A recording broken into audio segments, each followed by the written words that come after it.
The waiting room of Orbital Station 7 was cold and white.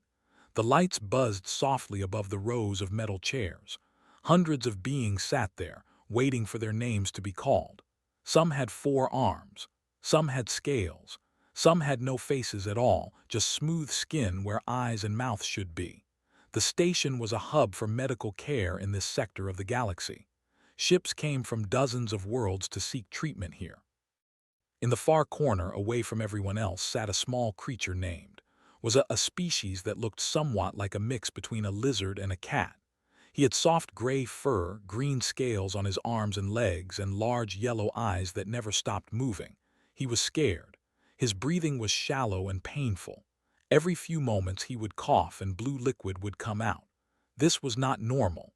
This meant something inside him was very wrong. Had traveled for 3 days to reach this station. His small ship had barely made it. The engine had failed twice, but he had no choice. The pain in his chest had started 2 weeks ago and it had only gotten worse. The healers on his home world could not help him. They did not have the right tools or knowledge. They had told him to go to 7. They said the doctors there could fix anything. But now, after sitting in this waiting room for 6 hours, was starting to lose hope. A tall being in a white coat walked through the room. It had blue skin and 3 eyes.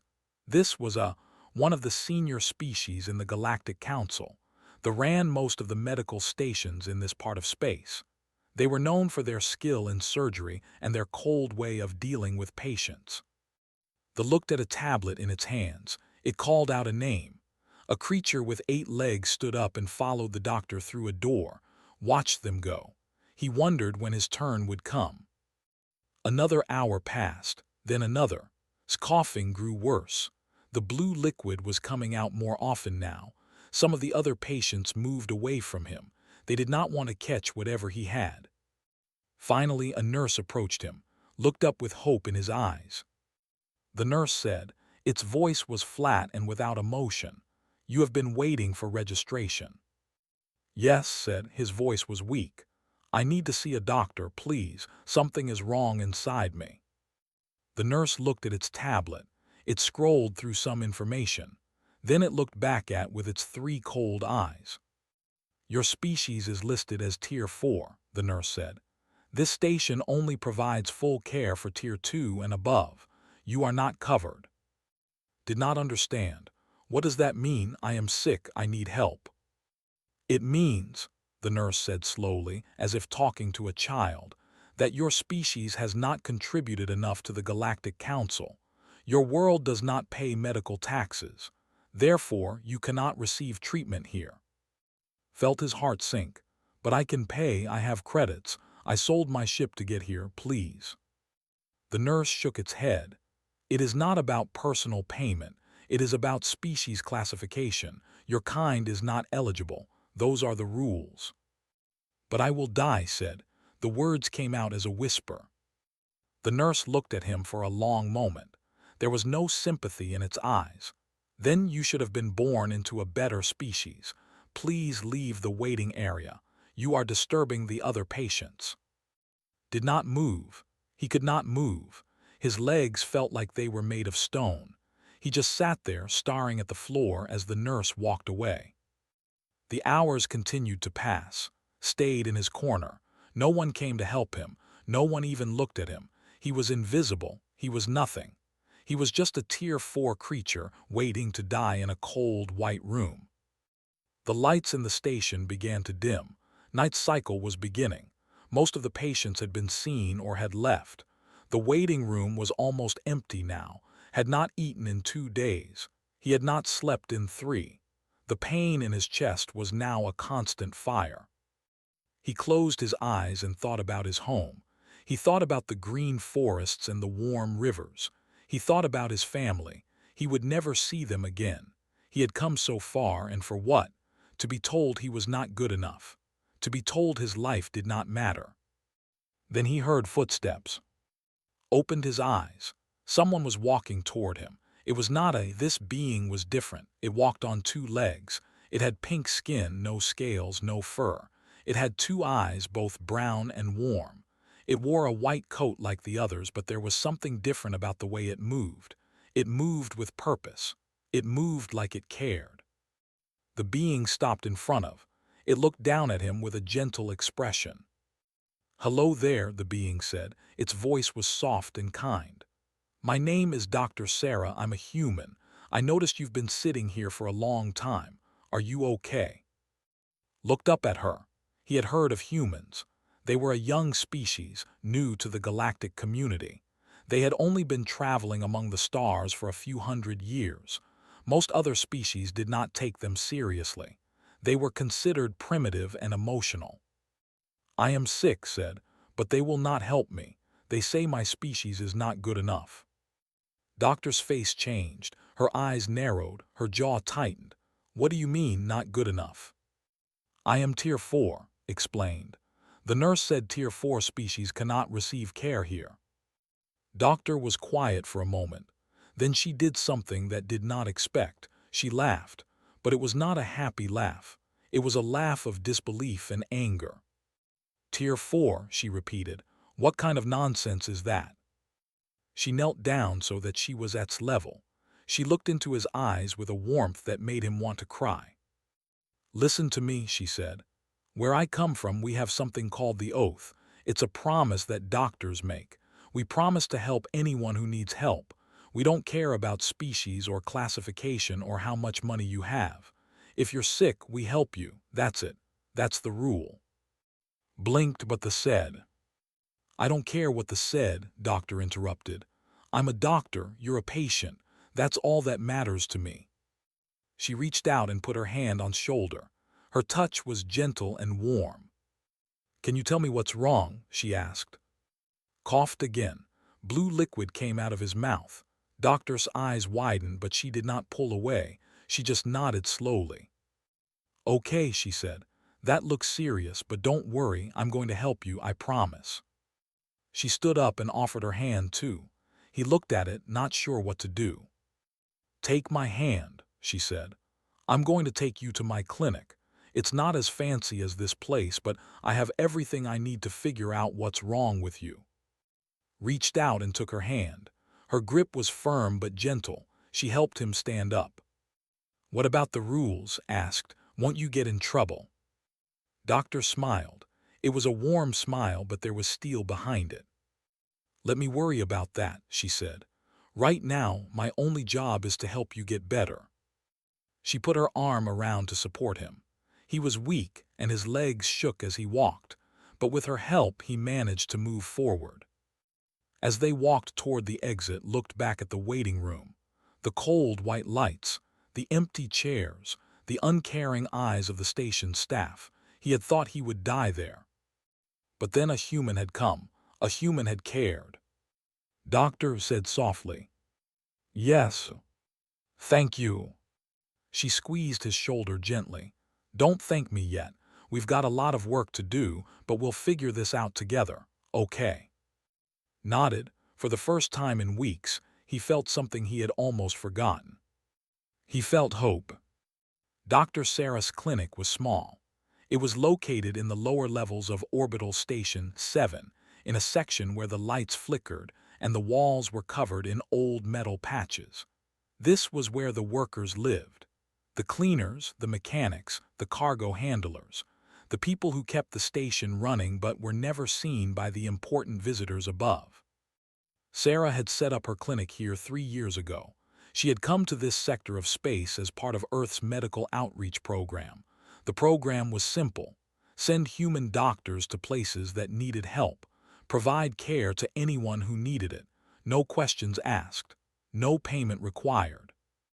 The Galactic Council did not approve of this program. They said humans were interfering with the natural order of things. They said medical care should be earned, not given away for free. But the humans did not listen. They never did. Sarah helped through the door of her clinic. The room was small but clean. There were 2 beds, several machines with blinking lights, and shelves full of bottles and tools. A young human man stood near one of the machines. He turned around when he heard them enter. "Doctor," he said, "you're back and you brought a patient." Sarah said too. He's my assistant. He's very sick and he needs our help. Looked at with concern. What happened to him? I don't know yet, Sarah said. But he's been coughing up blue fluid. His breathing is shallow. He's weak. We need to do a full scan. Nodded. I'll get the scanner ready. Sarah helped onto one of the beds. The mattress was soft, softer than anything had slept on in days. He closed his eyes and let out a long breath. Just relax, Sarah said. We're going to take care of you. She moved to a screen on the wall and began typing. After a moment, she frowned. She said, "We don't have medical files in our database. I need to find out what normal looks like for his species before I can figure out what's wrong." "Can you contact their home world?" asked. "I'll try," Sarah said, "but that might take hours. We don't have direct communication links." Opened his eyes. "I can help," he said weakly. "My people have a medical sharing network. If you connect to it, you can download our health information." Sarah's face brightened. "That would be perfect. What's the access code?" Gave her a series of numbers and symbols. Sarah typed them into her computer. After a moment, the screen filled with information about biology, heart rate, blood composition, organ placement, everything she needed. "Got it," Sarah said. "Thank you. Now let's see what's going on inside you." Brought over a large handheld device. He waved it slowly over his body. The device hummed softly as it worked. After a few minutes, it beeped. Sarah looked at the results on her screen. Her face grew serious. "Come look at this." Walked over and stood beside her. They both stared at the screen in silence. "What is it?" asked. Fear was rising in his chest. "What did you find?" Sarah turned to face him. Her expression was calm but concerned. "You have a growth," she said. "It's in your chest near your heart. It's pressing against one of your blood vessels. That's why you've been coughing up fluid." Felt cold. Is it going to kill me?" "Not if we remove it," Sarah said. "But it's going to be complicated. The growth is wrapped around some important structures. I'll need to be very careful." "Can you do it?" asked. "Can you save me?" Sarah was quiet for a moment. Then she walked over to his bed and sat down beside him. "I'm going to be honest with you," she said. "I've done surgeries like this before, but I've only done them on humans. Your body is different. There are things inside you that I've never seen before. I'm going to have to learn as I go." His heart sank, "So you might fail." "There's a chance," Sarah admitted. "But here's what I know. If we don't try, you will die. The growth is getting bigger. In a few days, maybe a week, it will block your blood flow completely, and then it will be too late." Looked at her. Her brown eyes were steady and honest. She was not lying to him. She was not making false promises. She was just telling him the truth. "Why are you doing this?" asked. "You don't know me. We've never met. I'm not even from your species. Why do you care if I live or die?" Sarah smiled softly. "Because that's what doctors do. We help people, all people. It doesn't matter where you come from or what you look like. If you need help, I help you. That's the promise I made when I became a doctor." "But the other doctors upstairs don't think that way," said. "No," Sarah agreed. "They don't. But humans are different. We believe that every life has value, every single one. We learned that lesson the hard way through thousands of years of war and suffering. We hurt each other for so long. We killed each other over stupid things like skin color and religion and where we were born. And finally, after all that pain, we realized something important." "What?" asked. "We realized that we're all connected," Sarah said. "Every living thing, we're all part of the same universe. When we hurt others, we hurt ourselves. When we help others, we help ourselves. It took us a long time to learn that, but we learned it. And now we try to live by it." Was silent. He had never heard anyone talk like this before. On his home world, everyone looked out for themselves. On the galactic station, species were ranked and sorted. The strong survived. The weak died. That was the way of things. But this human was different. She saw something that others did not see. "I will let you help me," said finally. "I trust you." Sarah's smile grew wider. "Thank you, that means a lot to me." She stood up and began preparing for the surgery. She washed her hands. She gathered her tools. She read through the medical files, studying every detail. Helped her set up the operating area. They moved one of the beds under a bright light. They laid out surgical instruments on a clean white cloth. They connected monitors to track vital signs. "We're almost ready," Sarah said. "I need you to monitor his heart rate and blood pressure during the procedure. If anything goes wrong, I need to know immediately." "Understood," said. Sarah walked over to. She helped him move to the operating bed. Then she placed a soft mask over his face. "This is going to help you sleep," she said. "When you wake up, the surgery will be over." Looked up at her, he was scared, but he was also grateful. "Doctor," he said. "Yes." "If I don't wake up, please tell my family that I tried. Tell them that I found someone who cared." Sarah's eyes grew wet. She blinked quickly and took a deep breath. "You're going to wake up," she said firmly. "I promise you. Now relax, friend, I've got you." She pressed a button on the mask. A soft hissing sound filled his ears. The world grew fuzzy. The bright light above him began to fade. The last thing he saw before the darkness took him was Doctor's face, her kind eyes, her steady hands, her quiet strength. Then everything went black. The surgery lasted 7 hours. Sarah worked with focus and precision. Her hands moved carefully through the unfamiliar terrain of his body. The growth was worse than she had expected. It had wrapped itself around 3 major blood vessels. One wrong cut and would bleed out in seconds. Stood beside her watching the monitors. He called out numbers every few minutes. Heart rate, blood pressure, oxygen levels, everything was stable but just barely. "He's strong," said quietly. "Most patients wouldn't survive this long." "Are tough," Sarah replied without looking up. "Their medical files say they evolved on a harsh planet, extreme temperatures, dangerous predators. Only the strongest survived." "Sounds like Earth," said. Sarah allowed herself a small smile. "Yeah, it does." She continued working. Cut by cut, stitch by stitch, the growth was stubborn. It did not want to let go, but Sarah was more stubborn. At hour 5, something went wrong. One of the blood vessels tore. Blue liquid began flooding the surgical area. "His pressure is dropping," said urgently. "We're losing him." Sarah did not panic. She had been in situations like this before. She grabbed a clamp and pressed it against the tear. The bleeding slowed. "Suture kit," she said calmly. "Now." Handed her the tools. Sarah worked quickly, stitching the vessel closed. Her fingers moved with speed and accuracy. After 2 minutes, the bleeding stopped. "Pressure is stabilizing," said. He let out a breath. "That was close." "Too close," Sarah agreed. "But we're not done yet. The growth is still attached." She went back to work. 2 more hours passed. Finally, at minute past midnight, station time, Sarah held up a small dark mass in her surgical forceps. "Got it," she said. The growth was the size of a human fist. It was black and twisted, covered in thin tendrils that had wrapped around its organs. It looked like something from a nightmare. "What is that thing?" asked. "Some kind of parasitic growth," Sarah said. "I've never seen anything like it, but it's out now. That's what matters."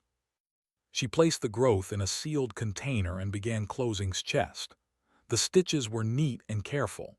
When she was done, she stepped back and let out a long breath. "Now we wait," she said. Nodded. "I'll monitor him. You should rest. You've been working for over 12 hours. Sarah shook her head. "I'll rest when he wakes up." She pulled up a chair and sat down beside his bed. She watched his chest rise and fall with each breath. The monitors showed steady readings. Heart rate normal, blood pressure stable. He was alive. But would he wake up? The hours passed slowly. Sarah dozed in her chair, waking up every few minutes to check the monitors. Brought her coffee and food, but she barely touched them. Her eyes never left face. Finally, around noon the next day, something changed. Fingers twitched, his eyelids fluttered, a soft groan escaped his lips. Sarah leaned forward. "Can you hear me?" His eyes opened slowly. They were cloudy at first, unfocused. Then they cleared. He looked up at Sarah with confusion. "Doctor," his voice was weak and rough. "What happened?" Sarah smiled. Tears rolled down her cheeks. "You made it. The surgery was successful. The growth is gone." Blinked. He tried to sit up but was too weak. Sarah gently pushed him back down. "Don't move," she said. "You need to rest. Your body has been through a lot." Looked at her. His yellow eyes were wet with tears. "You saved me," he said. "You actually saved me."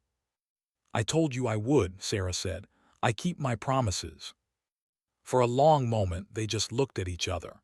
Human and two species that had never met before. Two people who were now connected forever. "Thank you," whispered. "Thank you for seeing me, for caring about me. I was invisible to everyone else, but you saw me." Sarah reached out and took his hand. Her warm fingers wrapped around his cool scales. "You were never invisible," she said. "You were always worth saving. Every life is worth saving." Watch from across the room. He wiped his own eyes and smiled. Outside, in the cold corridors of Orbital Station 7, they continued their work. They treated patients based on species classifications. They followed their rules and systems. They never questioned whether those systems were right. But down in the lower levels, in a small clinic with flickering lights, a human doctor had done something different. She had seen a dying stranger and chosen to help, not because of rules or regulations, not because of payment or classification, but simply because it was the right thing to do. And in that simple act, she had changed everything. The news of what Sarah had done began to spread. Other patients heard about the human doctor who treated anyone. Workers in the lower levels started coming to her clinic. Species that had been turned away by the main medical center found hope in Sarah's small room. A revolution was beginning, not a revolution of weapons or violence, but a revolution of kindness, a revolution of care. And at the center of it all was a simple truth that humans had learned long ago. Every life matters, every single one. The Galactic Council meeting room was cold and grand. The ceiling stretched up for hundreds of meters. The walls were covered in screens showing stars and planets and data streams. In the center of the room sat a long table made of smooth black stone. Around this table sat the representatives of the major species. They were with their 3 eyes and blue skin. There were with their massive bodies and armored shells. There were the beings made of light and energy, and many others. Over 40 species were represented here, the most powerful civilizations in this sector of the galaxy. At the head of the table sat High Counselor. She was a tall and thin with eyes that missed nothing. She had led the council for over 200 years. Under her rule, the medical classification system had grown stronger. Species were ranked. Resources were distributed based on value. It was efficient. It was logical. But today she was angry. "Explain to me," she said, her voice cold as ice, "why a human doctor is undermining everything we have built." A smaller stood up. He was the administrator of Orbital Station 7. His name was High Counselor said, "The human established a clinic in the lower levels 3 years ago. At first, she only treated minor injuries. Workers who got hurt on the job, small things. We did not see her as a threat." And now looked uncomfortable. Now she has performed over 200 major surgeries. She has treated members of 17 different species, including Tier 4 and Tier 5 classifications. Word has spread. Patients are traveling from other stations to seek her help. His eyes narrowed. This is unacceptable. The classification system exists for a reason. Resources are limited. We cannot waste them on species that contribute nothing to the Council. Another representative spoke up. His voice was deep and rumbling. With respect, High Counselor, the human is not using Council resources. She has her own supplies, her own equipment. Earth sends her materials through their outreach program. That is not the point, snapped. The point is that she is disrupting the natural order. If lesser species can receive medical care without contributing to the system, what incentive do they have to improve, to grow, to serve the Council? Was silent.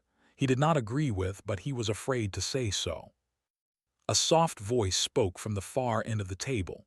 It belonged to Ambassador, the human representative to the Council. He was an older man with gray hair and calm eyes. "May I speak, High Counselor?" he asked.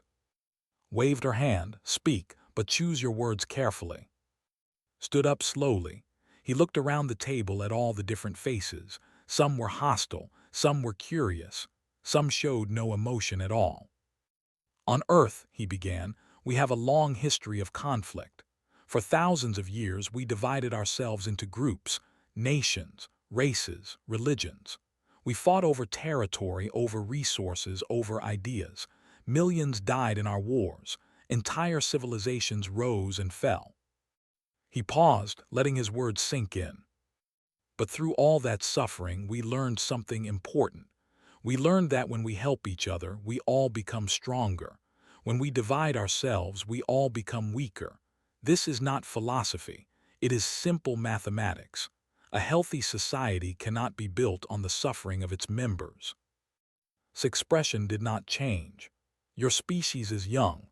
You have not yet learned how the galaxy truly works." "Perhaps," agreed. "Or perhaps we have learned something that older species have forgotten. Doctor is not trying to undermine your system, High Counselor. She is simply doing what her conscience tells her to do. She sees suffering and she tries to help. Is that really so dangerous?" "Yes," said flatly. "It is, because it encourages disorder. It tells the lesser species that they do not need to follow the rules, that they can receive benefits without earning them. If we allow this to continue, the entire system will collapse." Shook his head. "I think you underestimate the value of compassion. When people feel cared for, they become loyal, they become productive, they become partners instead of servants. Doctor is not weakening your system. She is showing its weaknesses." The room went silent. His three eyes burned with anger. "Be very careful, Ambassador," she said softly. "Your species has only been part of this council for 50 years. You are still on probation.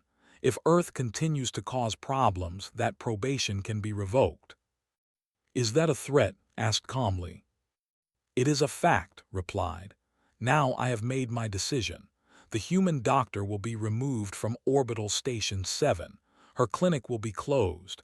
Any patients she has treated will be returned to their home worlds. This matter is finished." She stood up, signaling that the meeting was over, but remained standing. "High Counselor, I must protest this decision."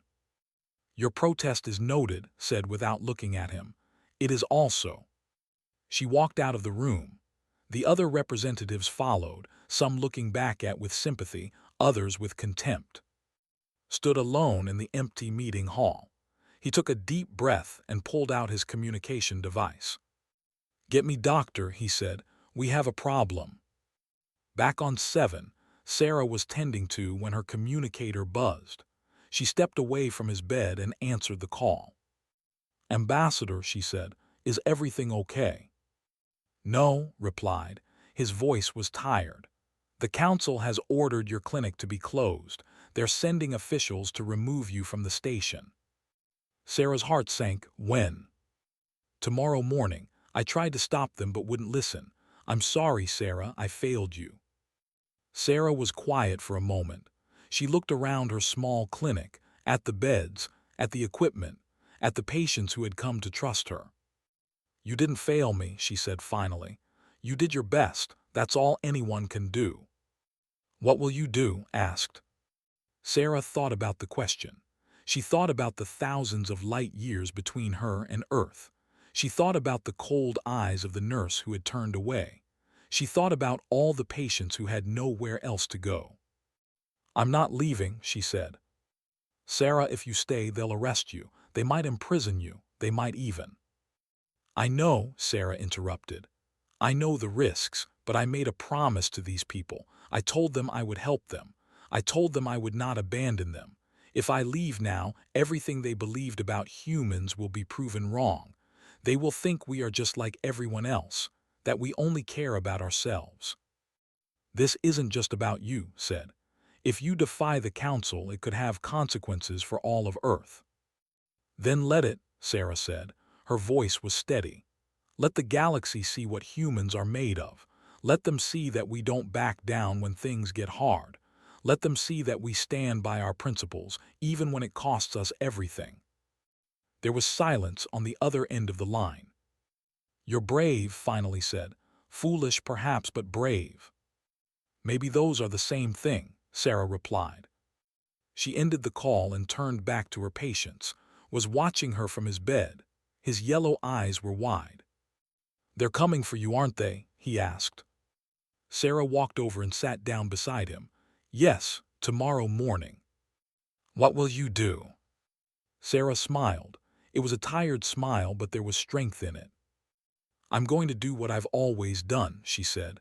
"I'm going to keep helping people, as long as I can." Reached out and took her hand. "I will stay with you, whatever happens." "You're still recovering," Sarah protested. "You need rest."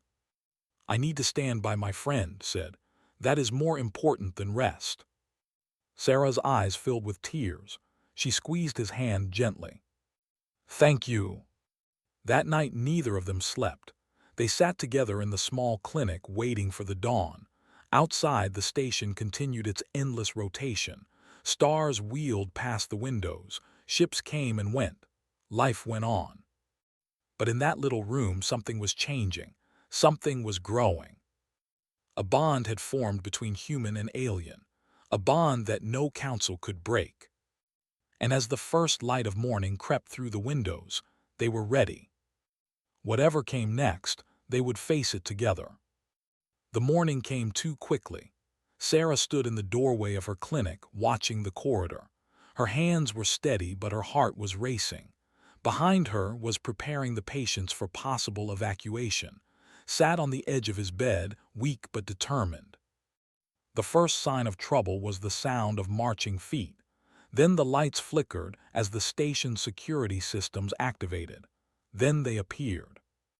There were 20 of them, security officers in black armor. They carried weapons and restraint devices. At their head walked a tall figure in white robes. This was Enforcer, the senior law officer of the council. Stopped a few meters from Sarah. His 3 eyes scanned her coldly. "Dr. Sarah," he said. His voice echoed in the narrow corridor. "You have been ordered to close this clinic and leave Orbital Station 7 immediately, by order of High Counselor and the Galactic Council." Sarah did not move. "I understand the order. I refuse to comply." His expression did not change. "You understand the consequences of refusal." "I do." "Then you leave me no choice. Officers, take her into custody." The security team moved forward. But before they could reach Sarah, something unexpected happened. People appeared. From the corridors, from the maintenance tunnels, from every corner of the lower levels they came. Dozens of them at first, then hundreds, species of all kinds, like small, scurrying creatures called Nicks, tall, thin beings called Stretch, workers, cleaners, cargo handlers, the forgotten people of the station. They gathered around Sarah's clinic, forming a wall of bodies between her and the security officers. Stopped, his cold expression flickered with uncertainty. "What is this?" he demanded. An old stepped forward. His fur was gray with age and he walked with a limp, but his voice was strong. "We are her patients," he said. "She helped us when no one else would. She saw us when no one else did. We will not let you take her." Another voice spoke up. It belonged to a young Nyx, barely bigger than a human child. She saved my mother. My mother would have died without her. More voices joined in, story after story. A broken arm that was healed, a disease that was cured, a life that was saved. Each patient had their own tale, and each tale was the same. A human doctor had helped them. A human doctor had cared. Looked at the crowd with growing unease. He had expected a simple arrest. He had not expected this.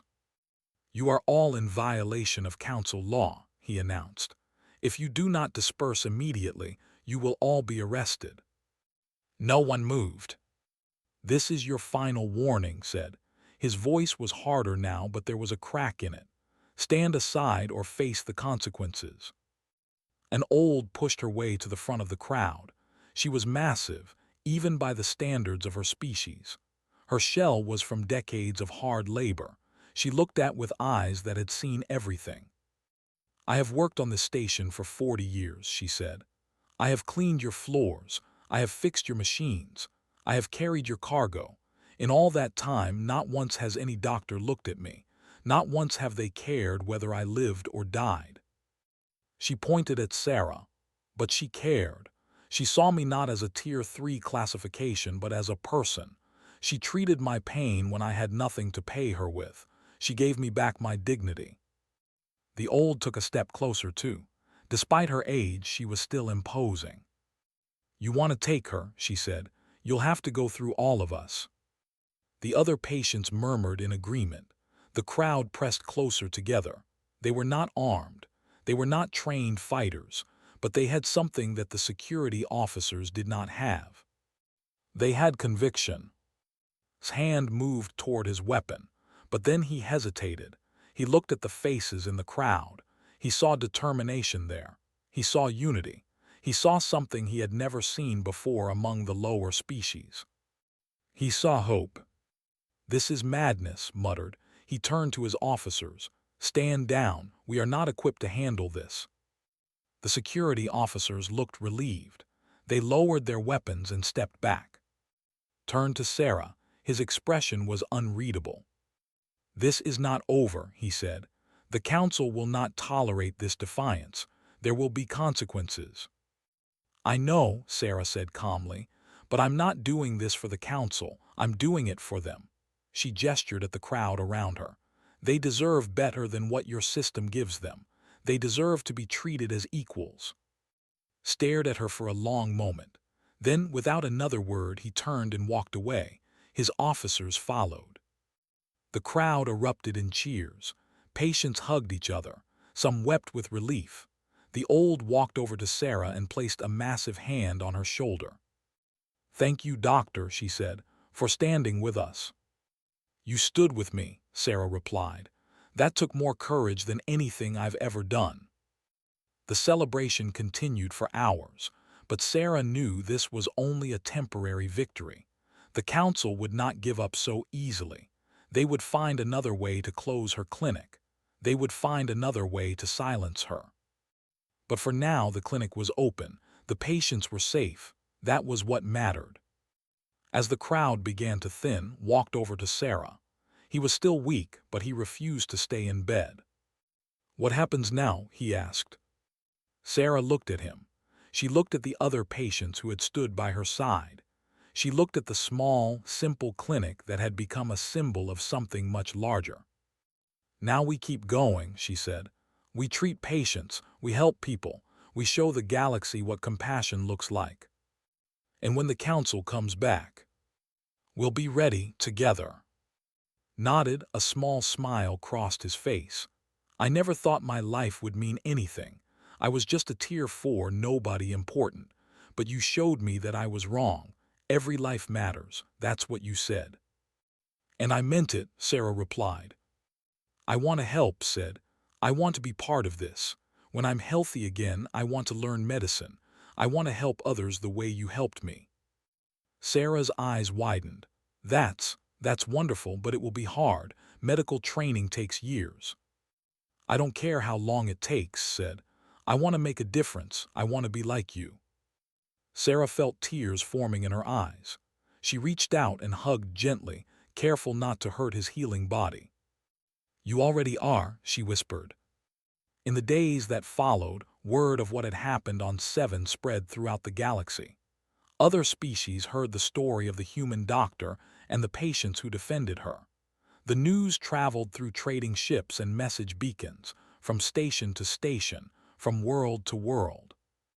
On some planets, the story was dismissed as propaganda. The government called it a distortion of facts. They said the human doctor was a criminal who had violated council law. But on other planets, the story had a different effect. Species that had always accepted their tier classifications began to question. Workers who had always kept their heads down began to look up. A spark had been lit. On Earth, the story made headlines. Dr. Sarah became a symbol of human values. Students in medical schools took the oath with renewed determination. Volunteers signed up for the outreach program in record numbers. And at the center of it all, in a small clinic on the lower levels of Orbital Station 7, life went on. Sarah continued to treat patients, continued to assist her, began his studies, learning the basics of medicine while his body healed. More volunteers arrived from Earth to help. The clinic expanded, taking over 2 additional rooms. The Galactic Council watched with growing concern, but they did not send officers again. They had learned that force would not work. Instead, they began to plan. High Counselor sat in her chambers, staring at reports from across the sector. Unrest was growing. Lower species were demanding better treatment. Some were even calling for changes to the classification system. "This cannot continue," she said to her advisors. "The humans are destabilizing our entire order." "What do you suggest?" one advisor asked. 3 eyes gleamed in the dim light. "If we cannot defeat them with force, we will defeat them with law. I will propose new regulations, stricter controls on who can practice medicine, higher standards that humans cannot meet." "Will the council approve?" "They will have no choice," said. "When they see the chaos the humans are causing, they will understand that order must be preserved." Far away on Seven, Sarah knew nothing of these plans. She was too busy saving lives to worry about politics. Each day brought new patients, new challenges, new opportunities to make a difference. And each night, when the station grew quiet and the stars shone through the windows, she would sit with and talk about the future. "Do you ever regret coming here?" asked one night. "You could have stayed on Earth. You could have had an easy life." Sarah thought about the question. She thought about her comfortable apartment on Earth, her family, her friends, the life she had left behind. "No," she said finally, "I don't regret it, not for a second." "Why?" Sarah looked at his yellow eyes full of curiosity, at the healing scar on his chest where she had cut away the growth that would have killed him, at the person he was becoming. "Because this is where I'm supposed to be," she said. "This is what I was meant to do. I don't know what's going to happen tomorrow or next month or next year, but I know that right now in this moment I'm making a difference, and that's enough." Nodded slowly. "I think I understand." "Good," Sarah said. She stood up and stretched. "Now get some sleep. You have a big day of studying tomorrow." Groaned, "You're a tough teacher." "The best doctors always are," Sarah said with a smile. As she walked away, called out to her, "Doctor." She turned, "Yes." "Thank you for everything, for saving my life, for giving me purpose, for showing me that the galaxy can be different." Sarah's smile softened. "You're welcome. Now relax, friend. We've got a lot of work ahead of us." She dimmed the lights and left the room. Outside, the stars continued their endless dance. The station hummed with life, and somewhere in the vast darkness of space, a new story was being written.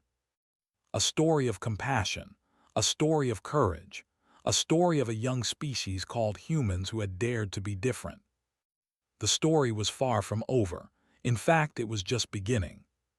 But whatever challenges lay ahead, they would face them together.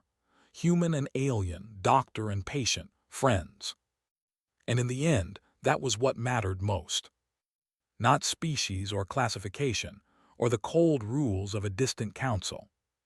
Just two beings helping each other survive. Just kindness in a universe that so often forgot its value. Just the simple words that had started it all. Relax, friend, I've got you.